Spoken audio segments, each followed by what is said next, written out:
기도하러 나온 여러분에게 하나님의 큰 은혜가 더하기를 축복합니다. 우리 서로 한번 얼굴 보시고 축복하시기 바랍니다. 주님 이름으로 축복합니다. 우리 손장로님 건강하게 오셔서 감사합니다. 한 3주 가까이를 못 봤더니 얼마나 보고 싶었는지 오늘 오셔서 너무 감사합니다. 고생 많이 하셨습니다. 손장로님이 감기가 맞히니까 내가 더 걸린 것 같아요. 저도 어저께 조금 몸이 안 좋아서 집에 있으면서 그런 생각을 해서 나도 나이가 많이 들었구나 그런 생각을 해봤습니다. 전 뭐 살짝 아마 지나가는데 혹시 또 코비는 아닌가 또 테스트를 해봤더니 그거는 다행히 아니고 아마 오늘 지나면 괜찮을 줄 믿습니다. 우리 마가복음 우리 어제 아침에 우리 김현태 목사님이 서론적인 얘기를 잘 해주셨는데 마가복음은 마태복음에 비해서 마태복음은 그 왕의 복음이라고 해서 왕 예수님에 대한 이런 설명이 됐지만은 이 마가복음은 종으로 오신 예수님 그리고 이 마가복음을 우리가 읽다가 아마 다 동일한 그런 느낌을 받을 거예요.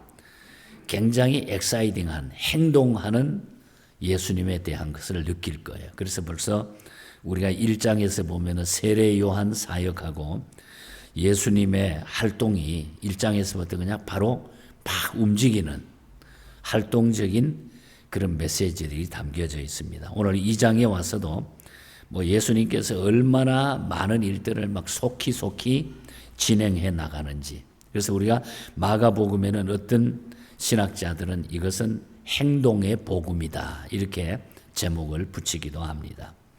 하나님의 아들을 믿는 일이 얼마나 중요하고 급한지를 강조하기 위해서 그래서 마가복음에는 핵심들 단어를 몇 개 찾아보면 곧 또 바로 즉시 이런 단어들이 많이 사용됩니다. 이것은 바로 하나님 앞에 너무 급한 일이니까 하나님 앞에 즉시 회개하고 즉시 믿고 곧 주께로 오라 하는 이런 의미를 담고 있는 것입니다. 오늘 이 2장에서는 전반부에는 우리가 읽어드린 말씀 중풍병자 치유 사건 이걸 말씀합니다. 이것은 죄사함의 권세가 예수님 자신에게 있다고 하는 것, 또 자신이 인류의 구원적인 질병을 고치시고 구속하시는 구속자이심을 분명히 밝혀주는 이런 메시지가 오늘 중풍병자를 고치는 말씀 속에 담겨져 있습니다. 그 다음에 후반부에 가면은 금식하는 문제와 안식일에 대한 논쟁이 일어나는데 여기는 의식과 전통보다는 인간과 그 내면 상태를 중시하시는 예수님의 태도를 아주 즉각적으로 거기에서 보여주는 이런 메시지가 있는 것을 보게 됩니다. 그래서 오늘 아침에는 이런 말씀들을 생각하면서 이 중풍병자를 고쳐주신 여기에 대한 우리가 담겨져 있는 교훈을 살피면서 우리 교회가 11월 첫 주일날 한 영혼을 구원하기 위해서 총동원 주일로 정하고 우리 기도하면서 정말 한 영혼을 주께로 데려온다고 하는 것이 얼마나 중요한가 하는 것을 연결해서 잠시 말씀을 나누고자 합니다. 사람은 누구나 병들 수 있다는 것입니다. 그런데도 병든 자들을 대하는 그 사람들의 태도는 천태만상이죠. 불쌍하게 여기는 사람들이 있는가 하면은 또 병든 자를 거리를 두고 더럽다고 침을 뱉는 사람이 있고 그를 고치려고 치료하기 위해서 막 도와주면서 안타까워하는 이런 사람들도 있습니다. 그 중에 우리는 그 영혼에 대한 어떤 자세를 가지고 살아가느냐 대단히 중요하다고 하는 것입니다. 고치려고 애쓰는 사람들이 오늘 본문에 나타나죠. 3절에서 5절에 보면은 사람들이 한 중풍병자를 4사람이 메워 가지고 예수께로 올세. 무리들 때문에 예수께 데려갈 수 없으므로 그 계신 곳에 지붕을 뜯어서 구멍을 내고 중풍병자가 누운 상을 달아내리니 예수께서 그들의 믿음을 보시고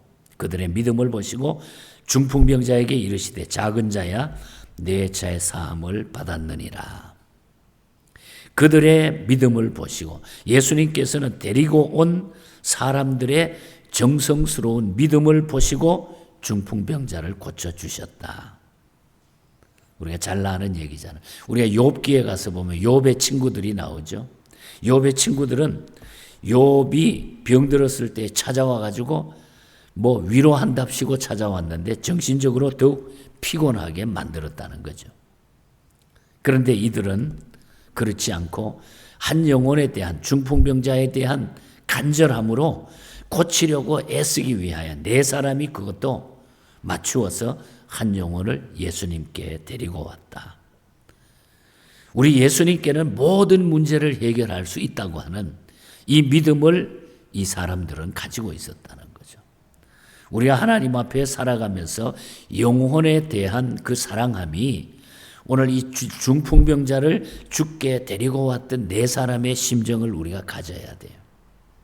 정말 한 영혼이 죽게로 오면 구원을 받는데 그것을 우리가 지나치지 않도록 고치려고 애쓰는 사람들이 돼야 된다. 영혼을 고치기 위해서 애쓰는 사람들이 돼야 된다. 이것을 주님은 기뻐하신다는 거죠. 물론 여기에 담겨져 있는 이 메시지의 뜻은 더 깊은 뜻들이 많이 있지만은 저는 그 부분을 한번 묵상해 보았습니다. 한 영혼에 대한 뜨거운 열정, 한 영혼을 내가 구원하기 위해서 우리가 마음을 모으는 이 심정, 이것이 오늘 이 마지막 시대에 주님이 원하시는 마음이 아닌가 그런 생각을 하게 됩니다. 그 다음에 무관심한 자들이 나타납니다. 거기에 반해서 무관심하는 자들이 나타나요. 6절에서 10절 사이에 보면 나타나는데 어떤 서기관들이 거기 앉아서 마음에 생각하기를 이 사람이 어찌 이렇게 말하는가 신성모독이로다. 오직 하나님 한 분 외에는 누가 능히 죄를 사하겠느냐.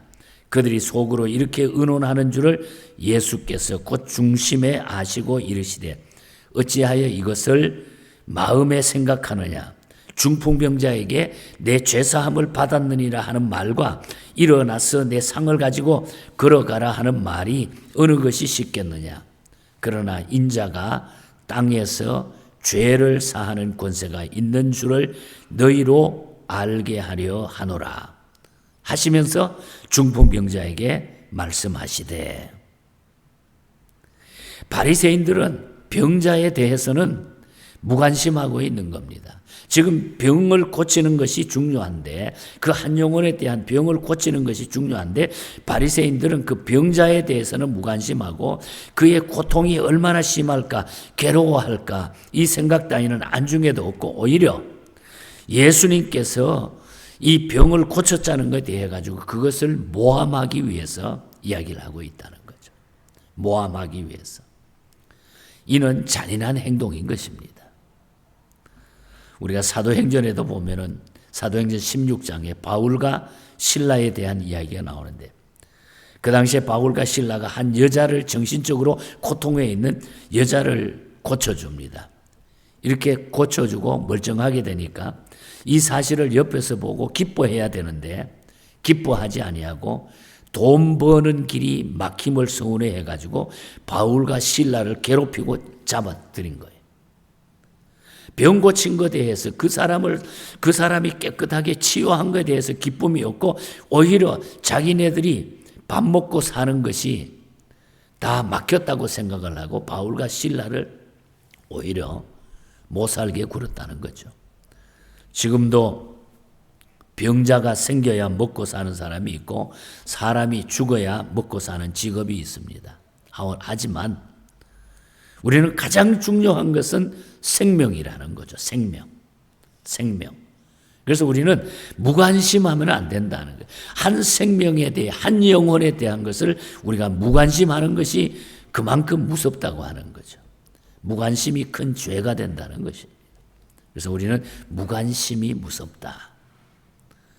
이 당시에 많은 사람들은 무관심하고 있는 거예요. 생명에 대한 거는 무관심하고 다른 거에 대해서는 따지고 꼬투리 잡고, 우리가 인생을 그렇게 살다 보면 내 자신이 피곤해서 못 살아가는 겁니다.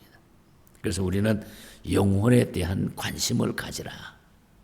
한 영혼에 대한 관심을 가지라.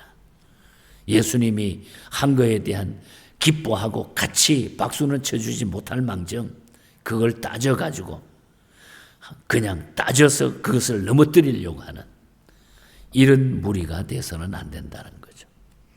그 다음에 끝으로는 고쳐주는 사람이 있죠. 바로 예수님이잖아요. 11절에서 12절에 보면은 내가 내게 이르노니 일어나 내 상을 가지고 집으로 가라 하시니 그가 일어나 그 상을 가지고 모든 사람 앞에서 나가거늘 그들이 다 놀라서 영광을 하나님께 돌리며 이르되 우리가 이런 일을 도무지 못하였다 하더라. 도무지 보지도 못하였다 하더라. 이것은 예수님이 중풍병자를 고쳐주신 것을 말씀하고 있는 것이죠. 그렇습니다, 여러분. 병든 사람은 많은데 그들을 바라보는 사람들의 태도는 다양하다는 거예요. 오늘 우리가 생각하면 이 땅 위에서는 전부 영적으로 생각하면 다 병든 상태에서 우리가 살아가고 있다는 거죠. 죄 때문에 그 병들이 다 와 있다는 거죠. 그 고통을 함께하며 자기를 고칠 능력도 기술도 없지만은 도와서 어디에서 어떻게 고치는지 어디에 길이 있는지 이 방법만 있다고 하면은 무슨 일이라도 하려고 하는 관심을 보여주는 사람이 돼야 된다는 거예요. 우리가 이 길을 안내할 수 있는 사람이 돼야 되고 내 스스로가 그 길을 찾아야 되는 것이고 그곳으로 가야 된다는 거예요. 그것이 바로 우리 예수 그리스도밖에 없다는 것이죠. 병자를 돈을 받지 않고 고쳐주는 예수님. 아무 요구 조건이 없는 우리 예수 그리스도. 오기만 하면은 고쳐주시는 예수님. 그래서 우리 예수님은 수고하고 무거운 짐진 자들아 다 내게로 오라. 내가 너희를 편히 쉬게 하리라. 마음의 병, 육신의 병, 모든 인간과의 모든 것은 우리 주님이 치유하게 되는 줄 믿습니다. 주님께로 오기만 하면. 그렇다고 우리가 예수만 믿으면 어떤 병이든지 다 고침을 받는다는 말은 아닙니다. 그건 우리 인간이 판단할 수가 없는 거예요. 이는 하나님의 능력이 모자라서가 아니고 그가 죽을 병인지 깨달을 병인지 영광의 병인지 여하에 따라서 그 결과는 우리 주님이 나타내게 된다는 거죠. 그러니까 결국은 믿음의 문제라는 것입니다. 우리 하나님의 손에 달려 있습니다. 영광을 위해서 하나님의 영광을 위하여 이런 고침받는 일들을 통해서 주의 복음이 증거되게 하시고 병든 자들을 우리 주변에서 우리가 얼마든지 볼 수가 있는데 그들을 고치지 못하지만은 고치려고 우리가 노력을 하고 그 길을 우리가 안내해야 된다. 그리고 무관심해서는 안 된다. 그래서 우리가 이번에 11월 첫 주에 한 영혼에 대한 이 뜨거움을 가지고 우리가 한번 찾아보자는 거예요. 그리고 내 마음을 거기에 한번 주님께 드려보자는 거예요. 주님께 그런 심정으로 우리가 기도하고 한 영혼의 구원을 위해서 선교 지역 혹은 곳곳에 우리 주변 이웃 가까운 곳 살피면서 우리가 영혼에 대한 그 사랑함을 애착을 가지고 있는 것이 우리 주님의 마음이라는 것. 왜?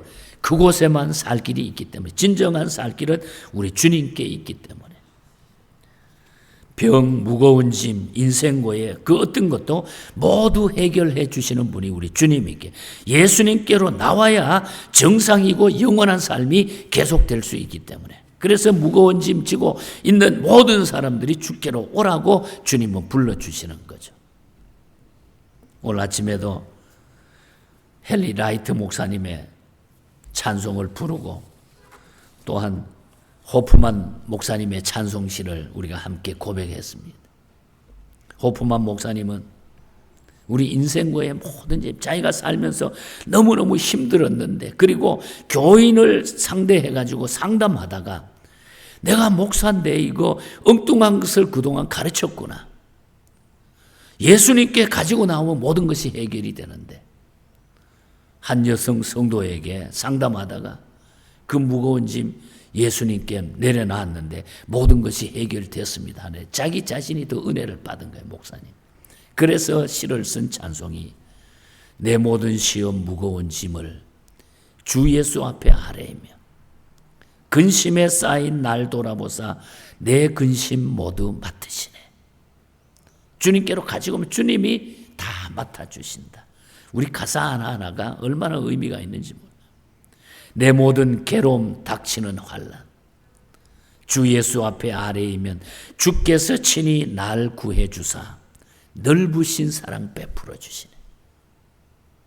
내 짐이 점점 무거워질 때 주 예수 앞에 아뢰이면 주께서 친히 날 구해 주사 내 대신 짐을 져주시네. 할렐루야. 주님이 내 대신 짐을 져주신다. 마음의 시험, 무서운 죄를 주 예수 앞에 아뢰이면 예수는 나의 능력이 되사 세상을 이길 힘 주시네. 무거운 짐을 나 홀로 지고 견디다 못해 쓰러질 때 불쌍히 여겨 구원해 주리 은혜의 주님 오직 예수. 여러분, 주님께 데리고 나오고 내가 주님께 나오기만 하면은 이 놀라운 보장을 우리가 받게 된다는 것. 그리고 우리는 영원한 삶이 거기에 준비됐다는 거죠.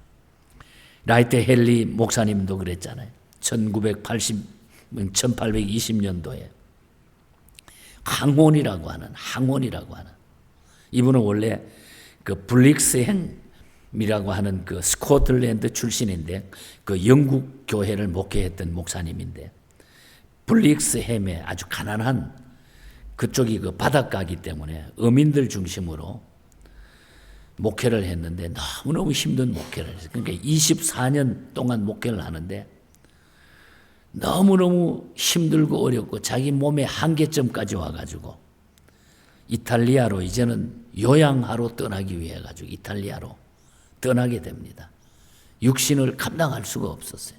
병들고 해서 24년 목회를 졌고 이제 떠나기 전에 누구에게나 닥침으로 예비하라고 하는 내용의 고별 설교를 교인들에게 합니다. 그 설교를 다 마치고 난 다음에 혼자서 해변을 이렇게 거닐면서 하나님, 이제 내가 이 건강 때문에 이 땅을 떠날지도 모르는데 하나님 내 마음을 아시나이까 해변을 쭉 걸은 거예요. 그때 그 영혼 깊은 곳에서 나온 시가 오늘 우리가 아침에 불렀던 531장 가사입니다. 때 저물어 날 이미 어두니 구주여 나와 함께 하소서. 내 친구 나를 위로 못하지만 날 돕는 주여 함께 하소서. 주님이 함께 해주시는 것만큼 중요함이 없다는 것. 내 사는 날이 속히 지나고 이 세상 영광 빨리 지나네. 이 천지 만물 모두 다 변하지만 변찮는 주여 나와 함께 하소서.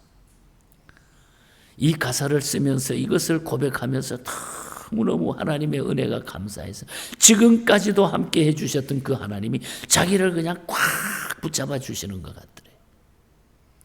그 후에 휴양 후에 영적으로 회복이 돼가지고 이 목사님이 마지막에 영국 교회로 돌아와서 엄청난 귀한 일들을 감당하는 아주 영성이 풍부한 헨리 라이트 목사님이라고 하는 영국 교회에 아주 훌륭한 귀한 일들을 남겼던 분입니다.